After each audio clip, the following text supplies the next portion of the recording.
కొడాలి నాని ఆరోగ్య పరిస్థితి తీవ్రంగా విషమించింది. ముంబై హాస్పిటల్లో ఆయనకి 3 వాల్స్ బ్లాక్ అయితే బైపాస్ సర్జరీ చేయించారు అంటూ హడావుడి చేసిన ఒక సెక్షన్ ఆఫ్ మీడియా కానీ లేదంటే కనుక బయటకు వచ్చిన వార్తలు కానీ ఆల్ ఆఫ్ సడన్ గా 2 రోజుల క్రితం ఆయన ఫ్రెండ్ది బర్త్డే పార్టీలో చాలా చలాకీగా ఒంటరిగా తిరుగుతూ అయితే కానొచ్చారు. వాళ్ళ ఫ్రెండ్స్ తో సరదాగా గడుపుతూ కానొచ్చారు. ఎలా చూడాలంటారు ఇదంతా? అసలుకి ఎవరికైనా నాయకులకి నిజంగా బైపాస్ సర్జరీ చేస్తే 3 వాల్స్ బ్లాక్ అయితే మేజర్ ఆపరేషన్ జరిగినట్టే. మరి తెలుగు 2 రాష్ట్రాల్లో కూడా హైదరాబాద్ లో మెరుగైన వైద్యం ఉందని చెప్పేసి చాలా మంది ప్రముఖులు హైదరాబాద్ లో చూపించుకుంటారు. ఎవరైనా సరే రాయలసీమ వాళ్ళు కావచ్చు, ఇటు ఆంధ్ర వాళ్ళు కావచ్చు, అటు తెలంగాణ వాళ్ళు. మరి గౌరవ మాజీ మంత్రి వర్యులు గుట్కా నాని గారికి హైదరాబాద్ వైద్యం మీద నమ్మకం లేక ఆయన ముంబై వెళ్ళారు. మంచిదే, ఆరోగ్యం బాగు కోసం జాగ్రత్తలు తీసుకోవడం మంచిదే.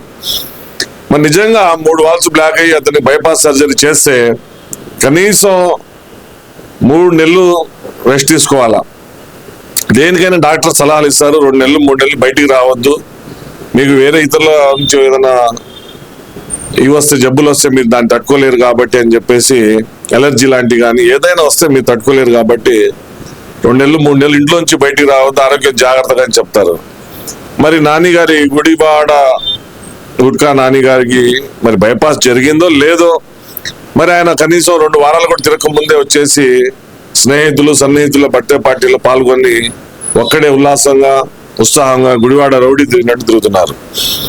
అంటే దీన్ని బట్టి ఏంటంటే ఏదైతే కేసులు ఒక తుఫాన్ లాగా వచ్చేసి తన అరెస్ట్ దాకా తీసుకెళ్ళడానికి వచ్చినాయో ఆ కేసుల నుంచి తప్పించుకోవడానికి మరి 2 సంవత్సరాలు ఉన్నప్పుడు హార్ట్ అటాక్ రాలేదు మనిషికి, పొన్నటి దాకా ఓడిపోయేదాకా కూడా రౌడీజం చేస్తా, అందరినీ బూతులు తిడతా, ఆడిని రమ్మని ఇంటి రమ్మని చూసుకున్నా వాడు నిలబడలేడు, ఇటు కలబడలేడు, వాడిని పొడి చేస్తా, ఇంటి తండేస్తా, వాడంతా వాడి బతుకు, ఇలాంటి మాటలు చండాల మాటలు మాట్లాడే వ్యక్తి ప్రభుత్వం మారి 5-6 నెలలు 7 నెలలు కాకముందే నాకు హార్ట్ అటాక్ వచ్చిందని చెప్పేసి హైదరాబాద్ వదిలిపెట్టి బాంబే వెళ్ళిపోవడం. బాంబేలో కూడా ఏ వైద్యం చేయించుకున్నారు ఎవరికి తెలియదు. కనీసం వాళ్ళ కుటుంబ సభ్యులు వాళ్ళ బైపాస్ జరిగింది, దానికి 2 నెలలు రెస్ట్ తీసుకోమన్నారు, 6 వారాలు రెస్ట్ తీసుకోమని చెప్పిన వాళ్ళు లేరు. ఏదో అతని సన్నిహితులు కావాల్సిన వాళ్ళు బర్త్డే పార్టీలో బయటకు వచ్చేసి ఇష్టం వచ్చినట్టు తిరుగుతున్నారు. కాబట్టి వీళ్ళు ఏంటంటే కేవలం కేసుల నుంచి తప్పించుకోవడానికి వాళ్ళు ఇవన్నీ కూడా ఎప్పుడో 90 దశకంలో సినిమాల్లో వచ్చినటువంటివి ఇవాళ ప్రదర్శిస్తున్నారు. ఇక్కడ ఒక విషయం, గతంలో చంద్రబాబు నాయుడు గారిని ఉద్దేశించి కూడా ఇలాంటి వ్యాఖ్యలే చేశారు. మరి ఆయన కేసు పడంగానే ఏమైంది, గుండెకు బొక్కబడింది అన్నారు, వెళ్ళి హాస్పిటల్లో జాయిన్ అవుతారు, కేసు లేకుండా చేసుకోవడానికి ఇదంతా అన్నారు. మరి అదే పద్ధతి అనుకోవచ్చు అంటారు. ఏదంటే కనుక దాదాపు బియ్యం అక్రమ రవాణా కేసు కానీ, లేదంటే జగనన్న కాలనీలకి మెరకల కేసు కానీ, లేదంటే కనుక ఉపాధి హామీ డబ్బులు కూడా వెనక్కి తీసుకున్న కేసు కానీ, 3 కేసులు అయితే కనుక ఏసీబీ కేసులు కూడా ఎదురు చూస్తున్న పరిస్థితి. దాని నుంచి తప్పించుకోవడానికి ముందస్తు రక్షణ కోసమే నాకు ఆపరేషన్ జరిగిందనే డ్రామా ఆడారనుకోవాలంటారా? 100% వాస్తవం. ఆ రోజు మంత్రిగా ఉండి ఇష్టం వచ్చినట్టుగా ఇష్టారాజ్యంగా మాట్లాడి వాళ్ళ అధినాయకుడు కళ్ళల మెప్పు కోసం చేసినటువంటి ప్రసంగాలు, అదే స్థాయిలో చేసినటువంటి అవినీతి, మీరు చెప్పినట్టుగా ఏదైనా సరే ప్రభుత్వ పథకాల్లో ఉపాధి హామీలు కావచ్చు, అనేక రకాలుగా ప్రతి పథకంలో కూడా డబ్బులు కొట్టేసి ఆ డబ్బులతోటి జల్సాలు చేసుకొని గుడివాడలో కాసినో పెట్టేసి ఆడించేసి జనాన్ని మభ్యపెట్టే విధంగా అనేక రకమైనటువంటి చేసినటువంటి వ్యక్తి వాళ్ళ కేసులు భయపడిపోయి అరెస్టు నుంచి తప్పించుకోవడానికి చేస్తారు. చంద్రబాబు నాయుడు నీకు ఎక్కడ పోలిగా, ఆయన ఆ వయసులో కూడా 73-74 ఏళ్ల వయసులో కూడా 53 రోజులు జైలు చేశారు. జైలు చేసిన ఎంతో నిగ్రహంగా ఉన్నారు, అదే దీంతో ఉన్నారు, బయటకు వచ్చారు. తర్వాత అదే రోజు నుంచి మళ్ళీ రాజకీయం చేసుకుంటూ ప్రజాస్వామ్యం కోసం ఈ రాష్ట్రాన్ని కాపాడుకోవడం కోసం 24 గంటలు అర్నెస్లు కృషి చేసే వ్యక్తి చంద్రబాబు నాయుడు. ఎవరో మీ అధినాయకుడు కళ్ళ మెప్పు కోసం పనిచేసే కొడాలి నానికి ఆయన ఎక్కడ పోలిగా. కాబట్టి చంద్రబాబు నాయుడు గారిది వేరు, కొడాలి నానిది వేరు. కేసులు భయపడిపోయి వాళ్ళు కొడాలి నాని బాంబే వెళ్ళిపోయి డ్రామాలు ఆడుతున్నారు. అంటే ఇది అడ్డం పెట్టుకొని తప్పించుకునే ఉపాయం ఏమైనా దేశం దాటే ప్రయత్నం ఏమైనా చేస్తున్నారు అనుకోవచ్చు అంటారా? దేశం అయితే దాటర్లే కానీ కొద్ది రోజులు తాత్కాలిక ఉపశమనం, ఈ లోపు లాయర్లు ఏదైనా బెయిల్ గిల్ వేసుకొని, లేదా ఏదైనా కింద స్థాయిలో ఏదైనా పై స్థాయిలో కానీ ఏదైనా అవకాశం ఉంటే ఏదైనా మాట్లాడుకోవడానికి అధికారులు ఏదో చూస్తూ ఉన్నట్టు అని చెప్పి ప్రయత్నాలు చేసుకొని ఉండొచ్చు. అయితే దేశం దాటుతారనేది మాత్రం అంత ఇదిగా ఏం లేదు, అంత తొందరగా ఏం దేశం దాటడానికి అవకాశాలు ఉండవు. కాబట్టి కొడాలి నాని అనే వ్యక్తి కూడా చేసిన పాపాలకి ప్రయాసాన్ని అనుభవించాల్సిందే.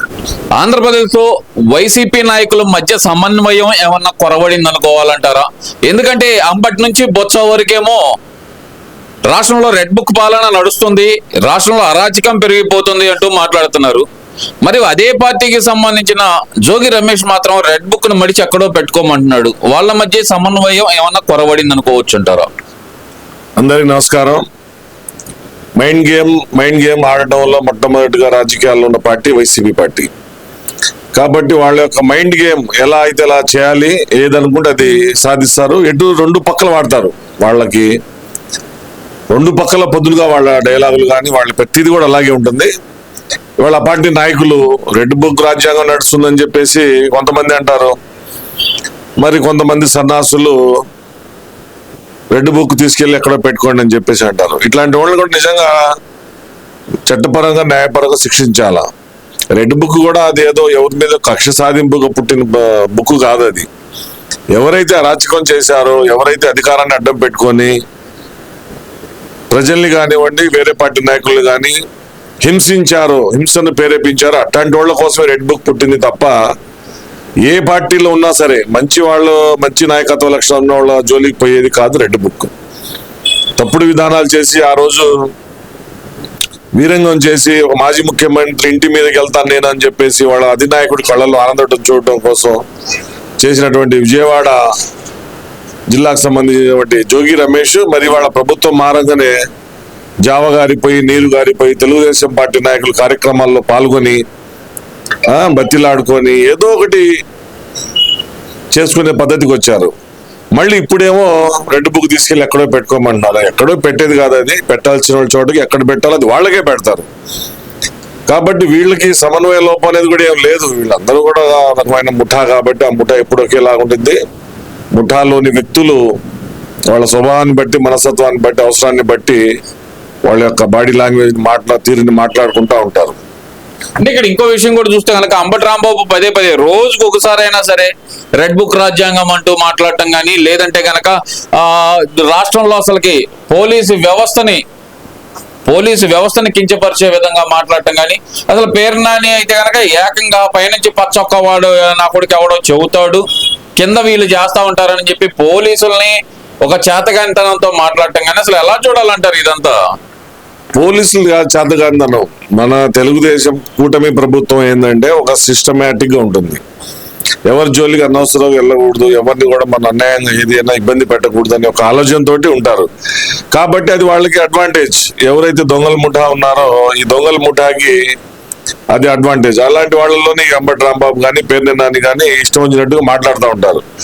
కాకపోతే దేనికైనా హద్దు ఉంటుంది. హద్దు దాటిన రోజు దాని పర్యవసాయం ఎలా ఉంటే వాళ్ళు కూడా ఎదుర్కోవాల్సి వచ్చింది. ఏదైనా మేము చేసామా మీరు కూడా అదే చేయండి అని వాళ్ళ భావన. మీరు చేసింది తప్పు కాబట్టే ప్రజలు మిమ్మల్ని 11 సీట్లు ఇచ్చి ఇంట్లో కూర్చోబెట్టారు, మేము అలా చేయకూడదు అనేది ఇప్పుడున్న ప్రభుత్వ భావన. కాబట్టి దొంగ అనేవాడు ఎప్పుడు కూడా అదే స్కూల్లో ఉంటాడు. దొంగతనమే చేద్దాం, ఇవాళ పోలీసులు పట్టుబడ్డా రేపు పట్టుబడడం, రేపు కాదు ఎల్లుండి పట్టుబడడం, అదే దొంగతనం చేయడానికి అలవాటు పడ్డాడు అదే స్కూల్లో ఉంటాడు. ఏదైనా మంచి చేసేవాడు ఎప్పుడు మంచిగానే ఉంటాడు. అతని ఆలోచనలు ఎప్పుడు కూడా సాఫ్ట్ గానే ఉంటాయి.